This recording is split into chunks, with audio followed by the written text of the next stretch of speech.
अच्छा, जो पहले ख्याल था गुडी गुडी गुडी सब चलेगा और नवाज शरीफ साहब के बारे में यह कहा जाता था, हालांकि मैं समझता हूँ ये नहीं कहना चाहिए था। दिस इज़ ये अच्छा नहीं लगता किसी जज साहब के बारे में कहें कि जनाब फ़लाँ जज साहब जब अपॉइंट होंगे तो हम फिर वापस आएंगे और ये आएंगे। ये इस तरह हम तो नहीं कह सकते, हम तो से बहरहाल ये कहा गया।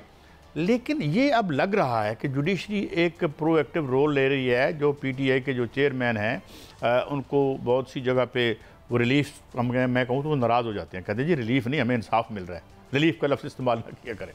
तो ये अब हमें लग रहा है, तो ये इस इक्वेशन में एक नई डायमेंशन ऐड हुई है कि भाई ये बिल्कुल कोई खुदा न खास्ता कोई हमारा इदारा डेड हॉर्स नहीं है। देखें, एक जो हुकूमती दबाव होता है वो हमेशा जब से ये दुनिया बनी, अख्तियार का दबाव जो है वो अपने आप को मनवाता तो है, हर इदारे के अंदर, अदलिया में भी बनवाता है, बाकी जगह पर भी बनवाता है, क्योंकि देखें इस्तगासा उनके पास होता है। अदलिया ने कोई हवा में तो नहीं चलना होता ना, अदलिया को इस्तगासा ने पेश करना है, अपनी मतलब प्रोसिक्यूशन ने अपना काम करना, बहुत सी। लेकिन होता यह है कि जब माहौल बदलना शुरू हो जाता है, जब हालात एविडेंटली किसी चीज़ के ख़िलाफ़ होना शुरू हो जाते हैं, तो फिर सारे लोग ही बदलना शुरू हो जाते हैं।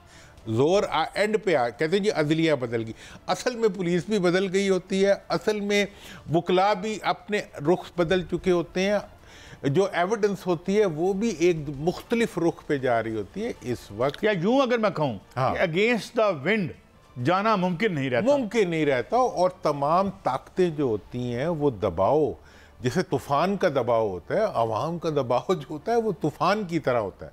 एक जैसे एक मतलब बहुत बड़ा साइक्लोन आ रहा हो तो उसके मुकाबले में खड़ा होना बड़ा मुश्किल, तो उसका रिज़ल्ट फिर ये निकलता है कि इदारे जो हैं वो उसके आगे वो होना शुरू हो जाते हैं, मतलब उसको रिस्पॉन्ड करना शुरू कर देते हैं उसकी डिमांड्स को। तो ये बात आपको इलेक्शन वाले दिन भी, मैंने तो उस दिन भी यही बात कही थी कि इदारों के लिए मुमकिन नहीं होता कि वो अवाम की ओपिनियन के ख़िलाफ़ बहुत। आप भुट्टो साहब की मैंने मिसाल दी, लोग ये बात नहीं करते, 77 में जो कुछ हुआ वो एक तारीख़ की वाहिद मिसाल है रिसेंट हिस्ट्री की जिसमें पाकिस्तान में पॉलिटिकल डायलॉग हुआ और उसको रिस्पॉन्ड किया गया, वो अवाम के दबाव में हुआ था। वरना जीते हुए लोग तो उस वक्त भी थे और बड़े अच्छे तरीके पे जीते हुए, ये नहीं था कि सारा 4-5 सीट, और उन्हीं 4-5 सीटों को रिकनसाइल कर लिया गया। आज भी अगर रिकनसिलिएशन का प्रोसेस शुरू हो तो जितनी भी सीटें हैं उनके ज़रिए जो भी हालात हो, अभी भी वही कुछ होगा। मैं आपको बता रहा हूँ, अगर इस वक्त हुकूमत नहीं भी चाहेगी तो ये हुकूमत जो है ये इसका मेल्ट डाउन दीवार पे लिखा हुआ है, अदालतों के जरिए। बड़ी बात करें आप, यानी आपको मेल्ट डाउन जो है इसका वो क्या इस मेल्ट डाउन का ताल्लुक इसकी इकोनॉमिक परफॉर्मेंस से होगा या कुछ और भी है? देखें, इसका तो जो बेसिक यानी हम ये कहते हैं मुतवक्को मुजव्जा, अल्लाह करे ना हो। पहला मेल्ट डाउन का रीज़न जो है वो होगा 8 फरवरी के इंतखाबात के नताइज को की जो टेम्परिंग है। देखें, वो हमेशा प्री पोल और पोस्ट पोल रिगिंग जो होती है दोनों के अपने अपने असरात होते हैं। प्री पोल रिगिंग की वजह से ये पूरा इलेक्शन का अमल जो है ये मुतनाज़ है, और पोस्ट पोल रिगिंग की वजह से ये हुकूमत चल नहीं पा रही। प्री पोल रिगिंग जो है वो हमारे सिस्टम की एक ट्रेडिशनल है एक हद तक, लेकिन इस दफ़ा चूँकि प्री पोल रिगिंग 77 के लेवल से भी ऊपर चली गई तो उस वजह से, और ऑब्वियसली चली गई इंटरनेशनली, जितने इदारों की रिपोर्ट से आप उठा के देख लें वो क्या कह रही है, यही बात खुद पीएम साहब ने अनगार्डेड मोमेंट में हनीफ अब्बासी साहब को क्या कहा कि भाई बस 47 भी है। हाँ, तो मतलब ये है, और ख़ुद अब कितने लोग, अब इनमें से आपस के लोगों ने क्या कुछ कहा है, एक्स-पीएम ने वही वाली 47 वाली बात की, मतलब वो तो घर के भेदी थे ना। दुरानी साहब, एक और डायमेंशन, अब इसे आप मैरिज ऑफ कन्वीनियंस कहें या मैरिज ऑफ इनकन्वीनियंस कहें, जो पीपल्स पार्टी की और इसकी PMLN की है, फ़िलहाल वो उखड़े से हैं कि नहीं ये बजट, ये ज़्यादती, ये जुल्म, इसमें हम आपके साथ नहीं हैं, ये वो। तो ये जो इनका अजीब सा एक बैलेंस है, लव हेट रिलेशनशिप, इसे कैसे देखते हैं आप? देखें, हुकूमत और पीपल्स पार्टी का जो ताल्लुक़ है ना इस वक्त, देखें हुकूमत और पीपल्स पार्टी अपने मफादात की वजह से एक है, ठीक है ना जी। लेकिन अपने मुस्तकबिल के अंधेरे को देखते हुए थर्रा रही हैं दोनों। ठीक है ना जी, मतलब new generation and old generation का विजडम जो है वो आपस में टकरा रहा है। और दूसरी तरफ ये है कि सिंध के अंदर पूरे का पूरा जो लगा हुआ सीन है वही आर्टिफिशियल है। मतलब यह है कि वो इलेक्शन से पहले इलेक्शन को ख़रीद लेते हैं या इलेक्शन से पहले इलेक्शन के रिज़ल्ट को वो बना लेते हैं, चूँकि एक लंबे अरसे की हुकूमत ने वहाँ पे लोकल एडमिनिस्ट्रेशन के अंदर एक्स्ट्रा ऑर्डनरी उनके होल्ड्स डेवलप कर दिए, लेकिन वो होल्ड्स जो हैं वो अब कमज़ोर पड़े हैं। इसलिए वो इन तमाम हकीकतों के दरमियान मतलब पता नहीं चल रहा कि हम करें क्या, हुकूमत के साथ जाएं या ना जाएं।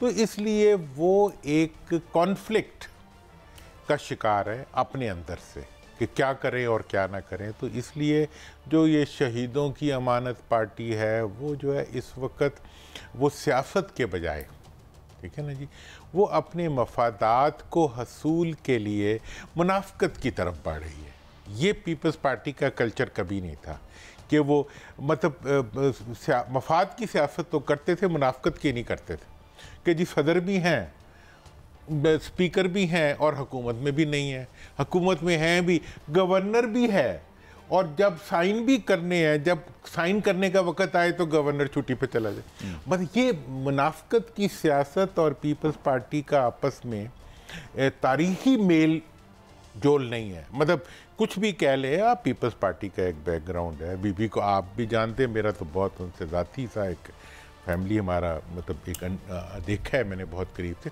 तो मैं ये समझता हूँ कि उनकी पार्टी को इस तरीके से हैंडल करना कि वो जो है वो बिल्कुल एक मुनाफिकाना अंदाज में अवाम के सामने ऑब्वियसली, ठीक है ना जी, वो अपनी मतलब अपनी आप को जस्टिफाई ना कर सके, अपने इक़दामात को जस्टिफाई ना कर सके, अपने आइन कानून को जस्टिफाई ना कर सके, फिर भी वो चल रही हो।